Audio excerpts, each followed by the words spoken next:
We started Voices because we wanted to help promote other leaders of color and give them opportunities that we didn't get as older leaders of color. It just creates an awareness that we are empowered and that we do have a voice.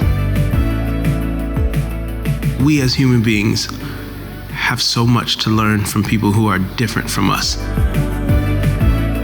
Communities need the unique ways in which people have been formed and fashioned and made to be able to further enhance the work that is taking place. Being at a predominantly white Christian university, it's really important to have these conversations because it keeps us centered in the way that the kingdom is, which is very diverse.